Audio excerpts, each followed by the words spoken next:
கிறிஸ்துவில் அன்பானவர்களே, உங்கள் யாவரையும் இயேசுவின் நாமத்தில் நம்முடைய குங்கந்தாம்பாறை வடக்கு கிறிஸ்துவின் சார்பாக அன்போடு வாழ்த்துகின்றோம். இந்த பரிசுத்த நாளின் காலையில் நாம் யாவரும் வீட்டிருந்தபடியே கர்த்தரை ஆராதிக்கவும் அவரை தொழில் சேவிக்கவும் ஆண்டு கொடுத்த கிருபைகளுக்காக ஆண்டவரை ஸ்தோத்திரிக்கின்றேன். நாம் யாவரும் ஜெபத்தோடு இந்த ஆண்டு கலந்துகளும் தலைமை ஆசிரியப்பாராக. ஜெபம் பண்ண கிடவோம். பாதம் பணிந்தேன் என்னாலும் துதியே உம்மை நன்றியாய் பாடுவேன்.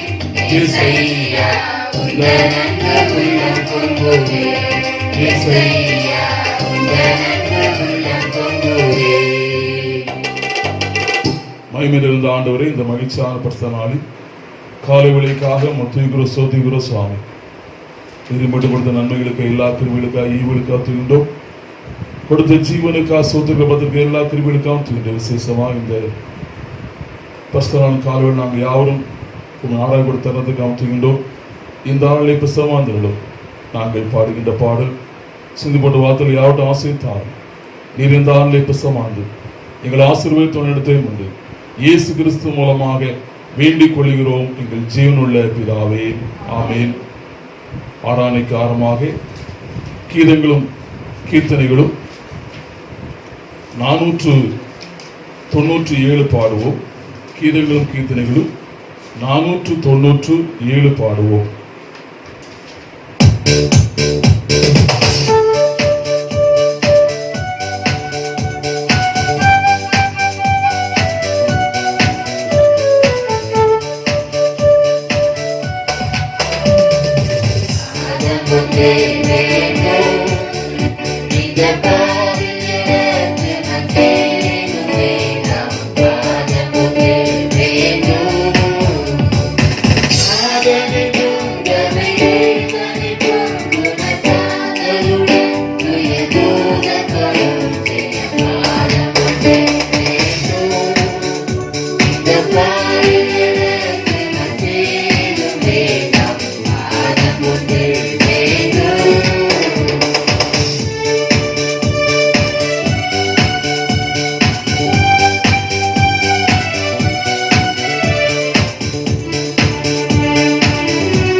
பிதா குமாரன் பரிசுத்தாவின் நாமத்தினாலே பரமண்டங்கள் இருக்கிற எங்கள் பிதாவே, எங்கள் நாமஸ்தப்படுவதாக ராஜருவதாக ஸ்தோனுடைய சேவை போல பூமியில் செய்யப்படுவதாக எல்லாத்தையும் எங்கள் தாரும் எங்களுக்கு மனசு நாம் மன்னிக்கிறது போல குற்றங்கள் மணி எங்களை சோதனை பிரேசிக்கப்படாமல் தீமைக்கு கொள்ளும் ராஜ்யம் உள்ள மகிமையும் கிடைக்கவில்லை. ஆமென். ஆண்டவரே, எங்கள் உதடுகளை திறந்திருளோம். தேவனின் வாய் வாரும். வேத பாடம் வாசிக்கப்படும்.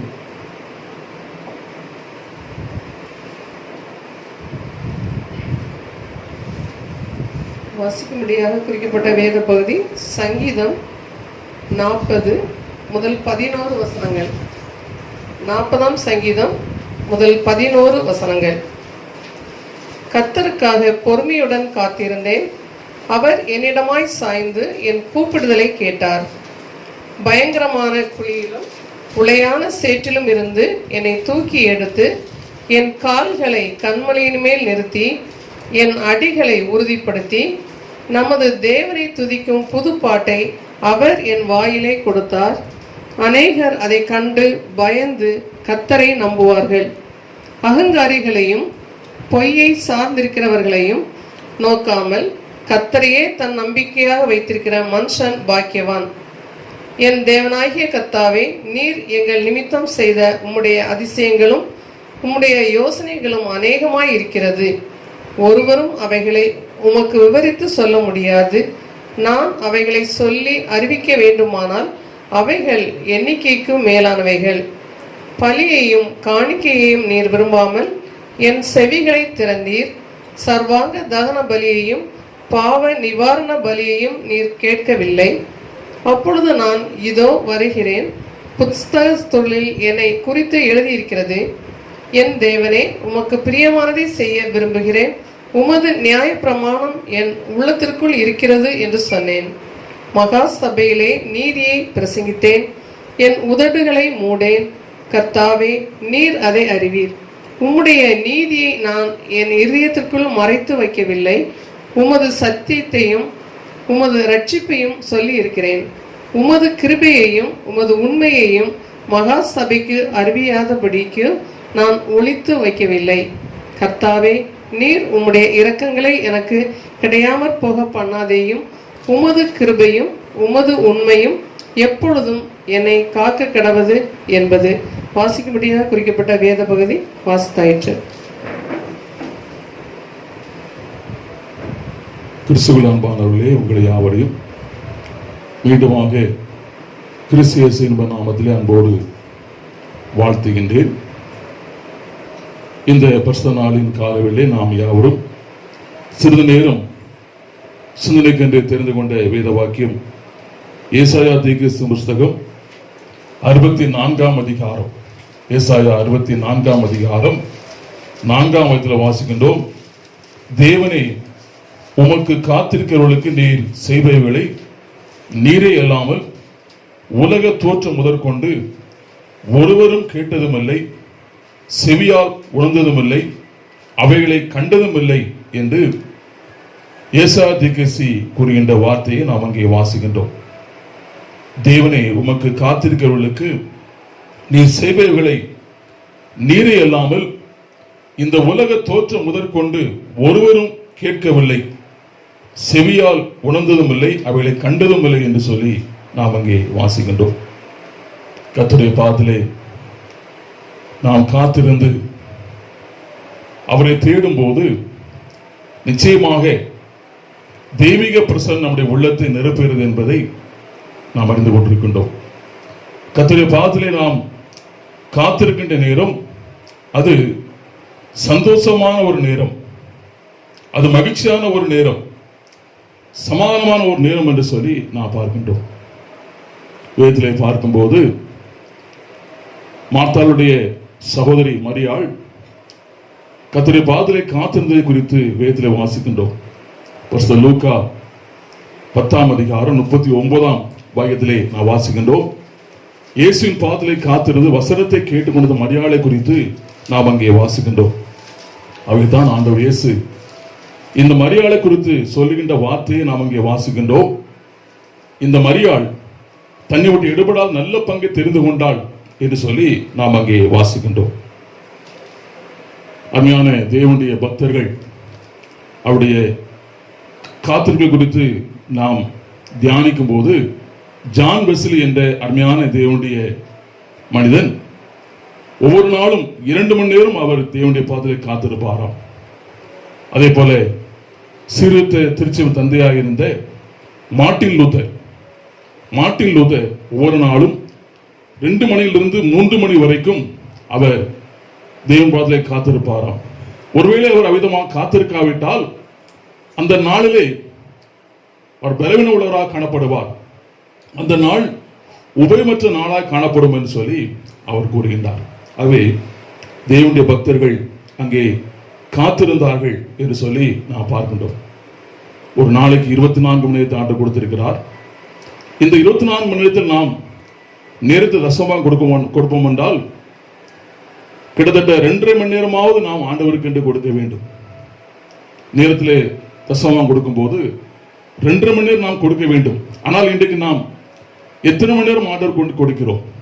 நாம் எவ்வளவு நேரம் நாம் தொலைக்காட்சி பார்த்து கொண்டிருக்கிறோம், மற்ற காரியங்கள் நாம் செய்து கொண்டிருக்கிறோம், நாம் அதிகமாக பேசிக் கொண்டிருக்கிறோம். ஆனால் தேவனோடு பேச வேண்டும், அவரோடு காத்திருக்க வேண்டும் என்பதை குறித்து இந்த நாளிலே நாம் சிந்திக்க நாம் அழைக்கப்படுகின்றோம்.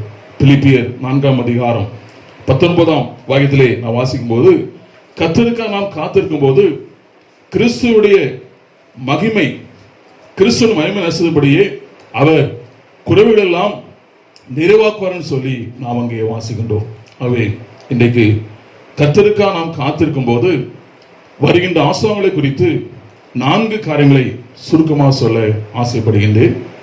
கர்த்தருக்காக காத்திருக்கும் போது வருகின்ற ஆசீர்வாதங்கள் என்ன என்று பார்க்கும்போது, முதலாவது சங்கீதம் 5ஆம் சங்கீதம் 3ஆம் வாக்கியத்திலே வாசிக்கின்றோம். கர்த்தாவே, காலையிலே என் சத்தத்தை கேட்டவீர், காலையிலே உமக்கு நேராக வந்து ஆயத்தமாக காத்திருப்பேன் என்று சொல்லி சங்கீதக்காரன் கூறுகிறார். முதலாவது கர்த்தருக்காக காத்திருக்கும் போது வருகின்ற ஆசீர்வாதம் என்ன என்று பார்க்கும்போது, காத்திருக்கிறவர்களின் ஜெபங்கள் கேட்கப்படும் என்று சொல்லி நான் பார்க்கின்றோம். வாசிக்கிட்ட அருமையான சங்கீதத்திலே சங்கீதம் 40 வாசிக்கும் போது, கர்த்தருக்காக பொறுமையோடு காத்திருந்தேன், என்னிடம் சாய்ந்து என் கூப்பிடுதலை கேட்டார் என்று சொல்லி சங்கீதக்காரன் கூறுகின்ற வார்த்தையை நாம் அங்கே வாசிக்கின்றோம். பரிசுத்தவான்கள் அதிகாலையில் எழுந்திருந்து அவர்கள் கர்த்தருடைய பாதலை காத்திருந்தார்கள் என்று நாம் வாசிக்கின்றோம். ஆபிரகாம் அதிகாலையில் எழுந்திருந்து ஆண்டவரை தேடினான்.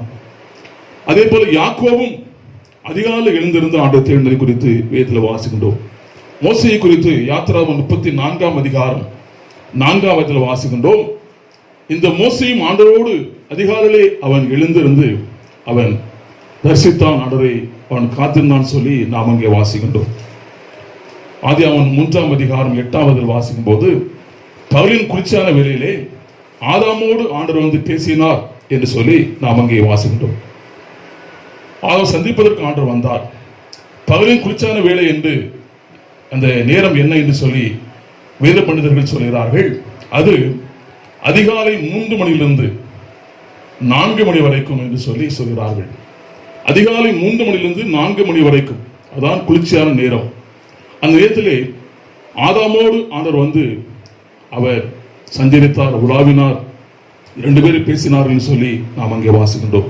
அவை இன்றைக்கு அங்கே மோசே கூறிய வார்த்தையையும் சங்கீதம் 90:14 வாசிக்கின்றோம். சங்கீதம் 90:14 மோசே ஜெபிக்கிறார், நாங்கள் எங்கள் வாழ்நாளெல்லாம் களிகூர்ந்து மகிழ்ந்திருக்கும்படியாக காலையிலே உங்களுடைய கிருபைகளை திருப்தியாக்கும் என்று சொல்லி மோசே ஜெபிக்கின்ற அந்த ஜெபத்தை அந்த சங்கீதத்தில் நாம் வாசிக்கின்றோம். நாங்கள் வாழ்நாளெல்லாம் களிகூர்ந்து மகிழ்ந்திருக்க வேண்டும், அதற்கு உங்களுடைய கிருபையாலே எங்களை திருப்தியாக்கும் என்று சொல்லி அவர் சொல்வதை குறித்து நாம் அங்கே வாசிக்கின்றோம். அதிகாலையில் நாம் ஆண்டவரை தேடும் போது ஆண்டவர் நாம் கண்டுகொள்வோம்.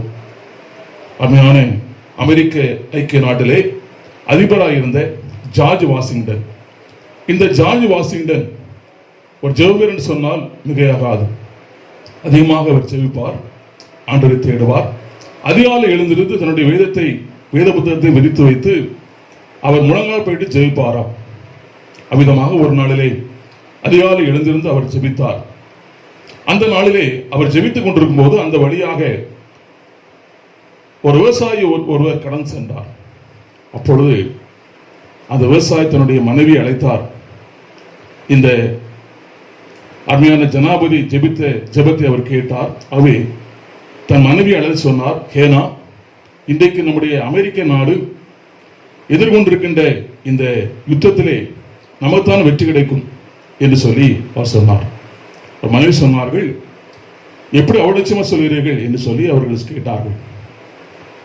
அதற்கு என்ன காரணம் சொல்லி அந்த விவசாயி சொன்னார் என்றால், இன்றைக்கு நான் நம்முடைய ஜனாதிபதி மாளிகைக்கு முன்பதாக நான் கடந்து வந்த போது அங்கே நம்முடைய ஜனாதிபதி ஜெபித்துக் கொண்டிருந்தார். நிச்சயமாக ஆண்டவர் அவருடைய ஜெபத்தை கேட்பார், நிச்சயமாக நம்முடைய அமெரிக்கா வெற்றி கிடைக்கும் என்று சொல்லி அவர் சொன்னார். அதே போல அந்த அமெரிக்கா பெரிய வெற்றியை பெற்றுக் கொண்டது. இதற்கு காரணம் என்னவென்றால், பெரிய படையின் வலிமை இருந்தாலும், அமெரிக்காவிலே பெரிய படையின் வலிமை இருந்தாலும் அதை நம்பாமல் பெரிய ஆண்டவரை அவர் முழுமையாக நம்பினார். அது நிமித்தமாக ஆண்டவர் பெரிய வெற்றியை கொடுத்தது குறித்து நாம் அங்கே பார்க்கின்றோம். நாம கூட கர்த்தருக்காக நாம் காத்திருக்கும் போது நம்முடைய ஜெபங்கள் கேட்கப்படும் சொல்லி நாம் அங்கே பார்க்கின்றோம். இரண்டாவது, நாம் கர்த்தருக்காக காத்திருக்கும் போது வருகின்ற ஆசீர்வாதம் என்ன என்று பார்க்கும்போது அங்கே நாம் வாசிக்கின்றோம். ஏசாயா 49 அதிகாரம் 23 வயதில் வாசிக்கின்றோம். நான் கர்த்தர், என காத்திருக்கிறவர்கள் வெட்கப்படுதல் என்பதை அப்பொழுது அறிந்து கொள்வாய் என்று சொல்லி நாம் அங்கே வாசிக்கின்றோம். இரண்டாவது, கர்த்தருக்காக காத்திருக்கிறவர்கள் வெட்கப்படுதல் என்று சொல்லி நாம் அங்கே வாசிக்கின்றோம். கர்த்தருக்காக காத்திருக்கும் போது நாம் ஒருபோது வெட்கப்பட்டு போக மாட்டோம் என்பதை நாம் வேதத்திலே நாம் வாசிக்கின்றோம். வேதத்தை நாம் வாசிக்கும் போது யார் யாரெல்லாம் வெட்கப்படுவார்கள், யாரெல்லாம் வெட்கப்பட்டு போக மாட்டான்னு சொல்லி நான் வேதத்தில் வாசிக்கின்றோம். அங்கே நான் வாசிக்கும் போது கர்த்தரை பகைப்பவர்கள் வெட்கப்பட்டு போவார்கள் சொல்லி யோபு 8 அதிகாரம் 22 வயதிலே நான் வாசிக்கின்றோம். கர்த்தரை பகைப்பவர்கள் வெட்கப்பட்டு போவார்கள். அதே போல நீதிமொழிகள் 13 அதிகாரம் 5 வயதில் வாசிக்கின்றோம். துன்மார்க்கர் வெட்கப்பட்டு போவார்கள் என்று சொல்லி வாசிக்கின்றோம். அதே சமயத்திலே கர்த்தருக்காக காத்திருப்பவர்கள் ஒருபோதும் வெட்கப்பட்டு போவதில்லை சொல்லி நான் வேதத்தில் வாசிக்கின்றோம். உதாரணமாக ஆபிரகாமை நாம் எடுத்துக்கொள்வோம். இந்த ஆபிரகாம் ஆசீர்வாத சந்ததியை பெற்றுக் கொள்வதற்காக 25 ஆண்டுகள் அவர் காத்திருந்தார். இந்த 25 ஆண்டுகள் அவர் காத்திருக்கும் போது அவருடைய சூழ்நிலையை நாம் சற்று தியானித்து பார்ப்போம். அவருடைய சரீரம் செத்துப்போன நிலையில் காணப்பட்டது. அவருடைய மனைவியாக சாராளுக்கு ஸ்திரீகளுக்குரிய வழிபாடு நின்று போய்விட்டது. இந்த விஞ்ஞான யுகத்திலே இதெல்லாம் நடக்குமா என்று சொல்லி நாம் நினைக்கிறோம். ஆனால் அன்றைக்கு ஆண்டவர் அதை செயல்படுத்தி காட்டினார். 25 ஆண்டுகள் அந்த ஆபிரகாம் காத்திருந்து வீண் போகவில்லை. அருமையான புன்னகை மைந்தரான ஈசாக்கை அவர் பெற்றுக் கொண்டது குறித்து நாம் அங்கே பார்க்கின்றோம். ஒருவேளை ஈசாக்கு பெற்ற போதுதான் வான நட்சத்திரங்களைப் போல சந்ததிகள் வரும் என்பதை இந்த ஆபிரகாம் கண்டுகொண்டது குறித்து நாம் அங்கே வாசிக்கின்றோம். அதே போல யோசேப்பு குறித்து நாம் வேதத்தில் வாசிக்கின்றோம். இந்த யோசேப்பு கூட கர்த்தருக்காக காத்திருந்தான் என்பது குறித்து நாம் வேதத்தில் வாசிக்கின்றோம். கர்த்தருக்காக காத்திருக்கும் போது தன்னுடைய இளம் வயதிலே தரிசனங்களையும் சொப்பனங்களையும் கண்டார். இந்த தரிசனங்களும் சொப்பனங்களும் அவருடைய விசுவாசத்தை பலப்படுத்துவது குறித்து நாம் பார்க்கின்றோம். அவைதான் அவர் சோர்ந்து போகவில்லை. கர்த்தருக்காக காத்திருக்கும் போது திட நம்பிக்கையோடு காணப்பட்டார். எத்தனையோ பாடுகள் வந்தது, ஆனாலும் ஒரு நாள் வந்தது. அந்த நாள் வந்தபோது அந்த ஏதேசத்திலே அவன் ஒரு அதிபதியாக உயர்த்தப்பட்டது குறித்து நாம் வேதத்தில் வாசிக்கின்றோம். ஆகவே யோசேப்பு கர்த்தருக்காக காத்திருந்த போது வெட்கப்பட்டு போவதை சொல்லி நாம் பார்க்கின்றோம். இன்றைக்கு நாமும் கூட கர்த்தருக்காக காத்திருக்கும் போது நாம் ஒருபோதும் வெட்கப்பட்டு போகாமல் நம்ம வழிநடத்த ஆண்டு வல்லவார் இருப்பதை நாம் அறிந்து கொள்ள நாம் அழைக்கப்படுகின்றோம். மூன்றாவது, கர்த்தருக்காக காத்திருக்கும் போது வருகின்ற ஆசீர்வாதம் என்ன என்று நாம் பார்க்கும்போது அங்கே நாம் வாசிக்கின்றோம். சங்கீதம் 33 சங்கீதம் 18-19 வாக்கில் வாசிக்கும் போது, தமக்கு பயந்து தமது கிருபைக்கு காத்திருக்கிறவர்கள் ஆத்துமாக்கள் மரணத்திற்கு விலக்கி வருகின்ற கர்த்தருடைய கண்கள் அவர்கள் மேல் நோக்கமா இருக்குன்னு சொல்லி நாம் அங்கே வாசிக்கின்றோம். தமக்கு பயந்து தமது கிருபைக்கு காத்திருக்கிறவர்களின் ஆத்துமாக்களை மரணத்துக்கு விலக்கி விடுவித்து கர்த்தருடைய கண்கள் அவர் மேல் நோக்கமா இருக்குன்னு சொல்லி நாம் அங்கே வாசிக்கின்றோம். கர்த்தருக்காக காத்திருக்கும் போது அவருடைய கிருபையை நாம் பெற்றுக்கொள்ள முடியும் என்பது குறித்து நாம் அங்கே பார்க்கின்றோம். கர்த்தருக்காக காத்திருந்த எலியாவை குறித்து வேதத்தில் வாசிக்கின்றோம். இந்த எலியா கர்த்தருக்காக காத்திருக்கின்றான்.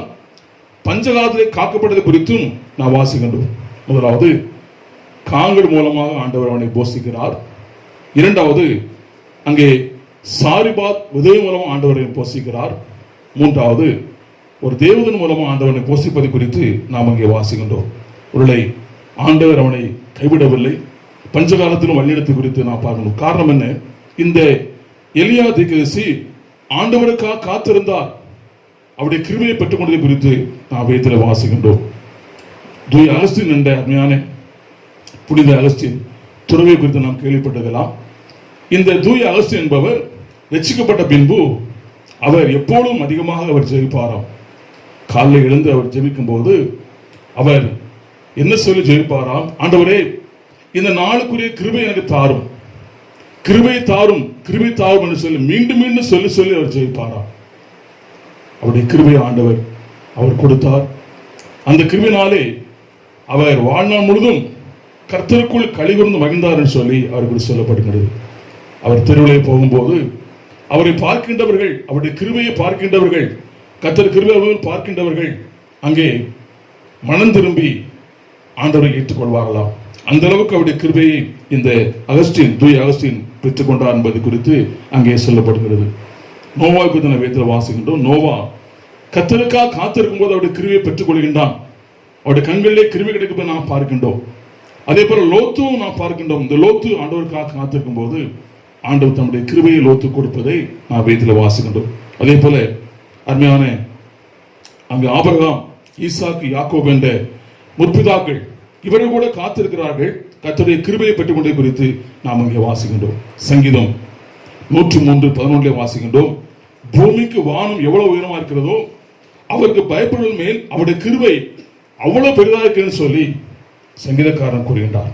அவர் பயந்திருக்கும் போது, அவர் காத்திருக்கும் போது அவருடைய கிருபை அவ்வளவு பெரிது என்று சொல்லி நாம் வேதத்தில் வாசிக்கின்றோம்.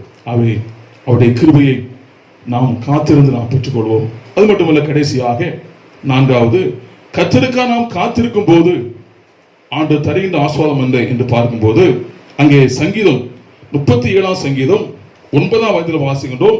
பொல்லாதவர்கள் அறுப்புண்டு போவார்கள், கர்த்தர் காத்திருக்கிறோ பூமி சுமந்து கொள்வார்கள் சொல்லி நாம் அங்கே வாசிக்கின்றோம். கர்த்தர் காத்திருக்கும் போது பூமி சுமந்திருக்க முடியும் சொல்லி அங்கே சங்கீதக்காரர் கூறுகின்றார். 4வது, கர்த்தருக்காக காத்திருக்கும் போது நாம் பூமி சுமந்திருக்க முடியும் என்று சொல்லி அங்கே நாம் பார்க்கின்றோம். உதாரணமாக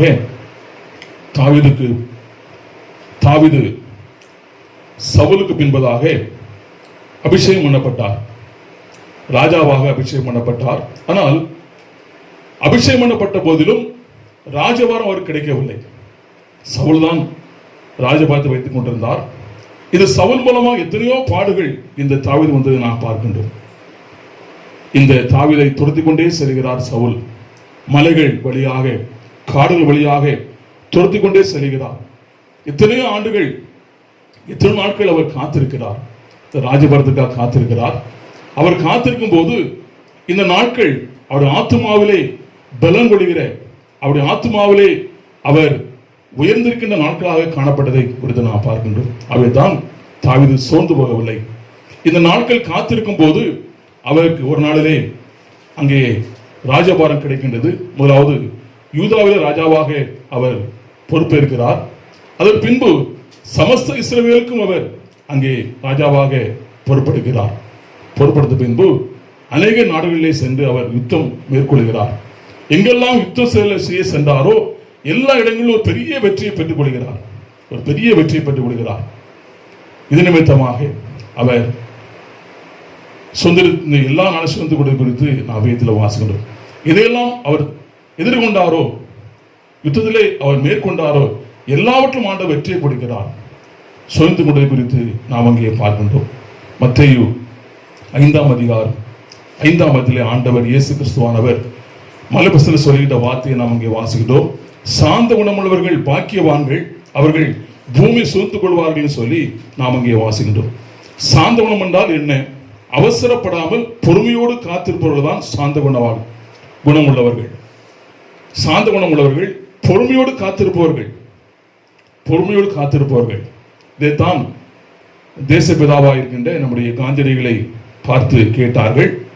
கத்தியின்றி ரத்தமின்றி அகிம்சை வழியிலே, சாத்விக முறையிலே இந்த இந்தியாவுக்கு சுதந்திரம் கிடைக்குமா, அது நடைபெறுமா, அது நடக்குமா, நிறைவேறுமா என்று சொல்லி எல்லோரும் கேட்டார்கள். அது நடக்கும், நிறைவேறும் என்று சொல்லி அவர் ஆணித்தரமாக நிச்சயத்தோடு சொன்னார். அதற்கு காரணம் என்ன என்று பார்க்கும்போது மத்தேயு 5ஆம் அதிகாரம் 5ஆம் வயதை அவர் சுட்டி காட்டினார். அங்கே சாந்த குணமர்கள் பாக்கியவான்கள் பூமி சுமந்து கொள்வார்கள் சொல்லி அந்த வார்த்தையை அவர் எடுத்து காட்டினார். அதை அப்படியே அவர் கை கொண்டார். அந்த அகிம்சை வழியிலே ஒரு பெரிய வெற்றியை நம்ம இந்தியாவுக்கு பெற்றுக் கொடுத்தது குறித்து நாம் அங்கே பார்க்கின்றோம். இன்றைக்கு நாம கூட நம்முடைய வாழ்க்கையிலே கர்த்தருக்காக காத்திருக்கும் போது முதலாவது நம்முடைய ஜெபங்கள் கேட்கப்படும். இரண்டாவது, கர்த்தருக்காக நாம் காத்திருக்கும் போது நாம் வெட்கப்பட்டு போவதில்லை, பக்தர்கள் வெட்கப்பட்டு போகவில்லை. மூன்றாவது, கர்த்தருக்காக காத்திருக்கும் போது அவருடைய கிருபையை நாம் பெற்றுக்கொள்ள முடியும். நான்காவது, கடைசியாக கர்த்தருக்காக நாம் காத்திருக்கும் போது இந்த பூமியை நாம் சுமந்து கொள்ள முடியும். ஆகவே நாம் கர்த்தருக்காக நாம் காத்திருப்போம். தேவனே, உமக்கு காத்திருக்கிறவர்களுக்கு நீ செய்பவைகளை நீரே இல்லாமல் உலக தோற்றம் முதற்கொண்டு ஒருவரும் கேட்டதும் இல்லை, செவியால் உணர்ந்ததும் இல்லை, அவளை கண்டதும் இல்லை என்று சொல்லி நாம் பார்க்கின்றோம். ஆகவே கர்த்தரை நாம் காத்திருந்து பெரிய வெற்றி நாம் பெற்றுக்கொள்வோம். அவருடைய கிருபையை நாம் பெற்றுக்கொள்வோம். அவரை சார்ந்து கொள்வோம். பூமி சுமந்து கொள்வோம். கர்த்தர் நம்மை ஆசீர்வதித்து கரம்பிடித்து வழிநடத்துவாராக. ஆமீன். நாம் மீண்டுமாக ஜெபத்தோட ஜெயகீதங்கள் 74 பாடுவோம். ஜெயகீதங்கள் 74 பாடுவோம்.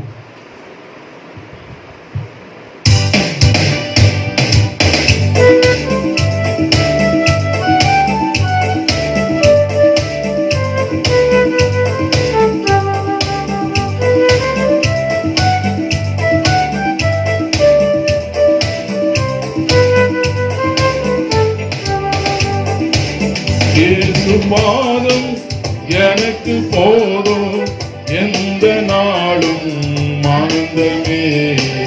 இயேசு பாதம் எனக்கு போதும் எந்த நாளும் ஆனந்தமே.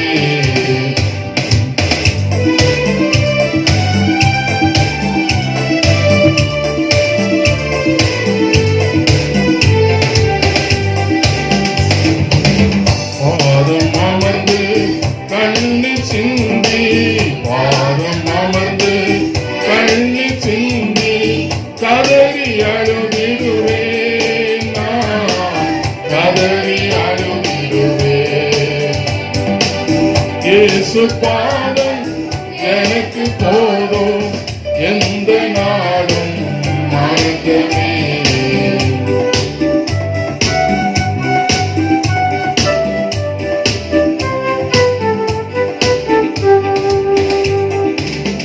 இரவும் பகலும் வேத வசனம், இரவும் பகலும் வேத வசனம் தியானம் செய்திடுவே, தியானம் செய்திடுவே. இயேசு பாதம் எனக்கு போதும் எந்த நாளும் ஆனந்தமே.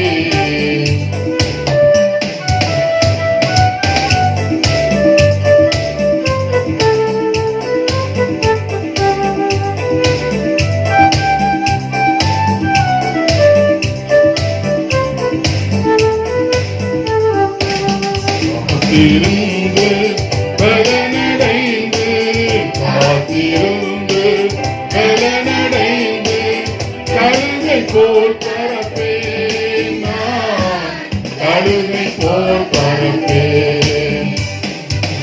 இயேசு பாதம் எனக்கு போதும் எந்த நாளும் ஆனந்தமே.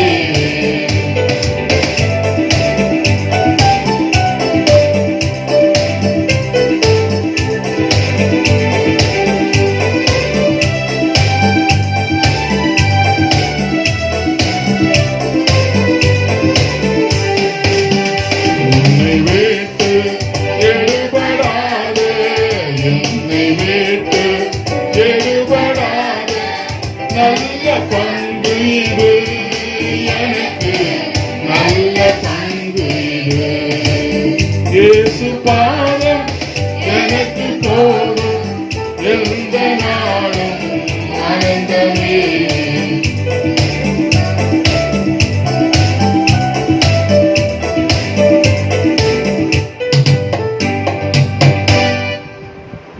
ஜெபம் செய்வோம். அன்புரைந்த ஆண்டவரே, இந்த பரிசுத்த நாளில் காலை வேளைக்காக மீண்டும் துதிக்கிறோம், ஸ்தோத்திரிக்கிறோம் சுவாமி. நாங்கள் யாவரும் வீட்டு வந்தபடியே உடைய வார்த்தையை நாங்கள் தியானிக்கவும், உமனால் ஐக்கியப்படவும், உமனால் ஆராதிக்கூட தருணத்துக்காக தூண்டோம். ஆண்டவர், நாங்கள் காத்திருக்கும் போது நாங்கள் ஒருபோதும் விற்கப்பட்டு போகாமல், நாங்கள் ஆண்டவரே உடைய கிருபை நாங்கள் பெற்றுக்கொண்டு இந்த பூமியை நாங்கள் சுரிந்து கொள்ளத்தக்கதாக எங்களை தகுதிப்படுத்தும். ஆண்டவரே, காத்திருப்போம் நாங்கள் ஒருபோதும் சோர்ந்து போகாமல், நாங்கள் அவசரப்படாமல், பொறுமையோடு நாங்கள் காத்திருக்கத்தக்கதாக எங்களுக்கு கட்டுத்தாரும். ஆண்டவரே, அருமையான பக்தர்கள் காத்திருந்தார்கள், ஜெபித்தார்கள், அவருடைய ஜெபங்கள் கேட்கப்பட்டது. பக்தர்கள் காத்திருந்தார்கள், ஆண்டவரே அவர்களுடைய கிருபையை பெற்றுக் கொண்டார்கள். அவர் வைக்கப்பட்டு போகாமலை காத்து கொண்டிருந்தோம். பக்தர்கள் காத்து கொண்டிருக்கும் போது பூமி சுதந்திர முடியாக அவர்களுடைய கிருபை கொடுத்தே இருக்கோம். தூய சுவாமி, நாங்கள் ஆண்டவரே காத்திருக்கும் போது வைக்கப்பட்டு போகாமல் உண்மையை நாங்கள் பற்றி கொண்டு அந்த உலகத்திலே நாங்கள் கடன் செல்லத்தக்கதாக எங்களை தகுதிப்படுத்தும். ஆண்டவரே, திருச்சி ஆசிரித்தார் எல்லாருக்கும் பிரசரமானவர்களும் பல வேலை ஜீவனைத்தாரும் பலப்படுத்தும். ஆண்டவரே, விசேஷமாக இந்த காலகட்டத்திலே பரவருகின்ற இந்த கொரோனா வைரஸ் தாக்குதல் ஆண்டவரே எங்களுடைய பகுதியில் குறைந்து போகத்தக்கதாக இருக்கிற சுவாமி, எங்களுடைய தமிழ்நாட்டை விட்டு இந்த வைரஸ் முற்றிலும் அகற்றப்படத்தக்கதாக நிற்கிறதாரும் எங்கள் அரசாங்கங்கள் எல்லாம் முயற்சி ஆசிரித்தார். விரைவில் ஆண்டவரே இந்த தாக்கம் அதிகமாக குறைந்து போகத்தக்கதாக, விரைவில் இயல்புள்ளமை நிறுவத்தக்கதாக நிற்கிறதார். விசேஷமாக ஆண்டவரே, இந்த கொரோனா வைரஸ் மூலமாக ஆண்டவரே இந்த காலகட்டங்களிலே பாதிப்பட்ட மக்கள் நான் ஜெபிக்கிறோம். தங்களுடைய வேலை இழந்து, தொழிலை இழந்து, ஆண்டவரே வருமானத்தை இழந்து காணப்படுகின்ற மக்கள் நான் ஜெபிக்கிறோம். ஆண்டவரே, பசியினாலே பட்டினாலே பாதிக்கப்பட்டவர்களை நீர் ஆண்டவர் ஆதரியும். தன்னோட தொண்டர் மூலமாக ஆண்டவரே கொடுக்கப்படுகின்ற உதவிகளை ஆசிரித்தார். அநேக உதவி செய்யத்தக்கதாக யாரும் ஆண்டவரே இந்த காலகட்டத்திலே ஆண்டவரே பசியினாலே மணிந்து போகாதவாறு காத்துக்கொள்ளும். ஆண்டவரே, தொடர்ந்து நாங்கள் யாரும் நாமே செயல்படுத்த ஆசிரித்தார். எங்களுடைய திருச்சிவில் ஆண்டவரை வெளிநாட்டிலிருந்தும் வெளியுள்ள ஜெபிக்கிறோம். சோதமத அழிச்சியும் நல்ல கீழ்படுக்கிறதாரும் தொடர்ந்து எங்களுடைய திருச்சி ஆசிரித்தார். விரைவில் ஆண்டவர் நாங்கள் இந்த இயல்புகளை திரும்பத்தக்கதாக எங்கள் ஆலயங்கள் திறக்கப்படத்தக்கதாக ஆனது சென்று ஆராயத்தக்கதாக சொல்ல எப்படி தாரும். எங்களை ஆசீர்வதித்து நாங்கள் பொறுமையோடு நாங்கள் காத்திருந்து உம்முடைய கிருபையை உம்முடைய தயவை நாங்கள் பெற்றுக்கொண்டு ஆண்டவரை வைக்கப்பட்டு போகாமல் உண்மை நாங்கள் பற்றிக்கொள்ளத்தக்கதாக எங்களை ஆசீர்வதித்து எங்களை கரம்பிடித்து நடத்தை உண்டு. இயேசு கிறிஸ்து மூலமாக வேண்டிக் கொள்கிறோம் எங்கள் ஜீவனுள்ள பிதாவே. நம்முடைய கர்த்தராகிய இயேசு கிறிஸ்துவினுடைய கிருபையும் பிதாவாகிய தேவனுடைய அன்பும் பரிசுத்த ஆவியுடைய ஐக்கியமும் கூட இப்பொழுது சால் இருப்பதாக. ஆமீன். நிறைவு விதமாக கீதங்களும் கீர்த்தனைகளும் 39 பாடுவோம். கீதங்களும் கீர்த்தனைகளும் 39 பாடுவோம்.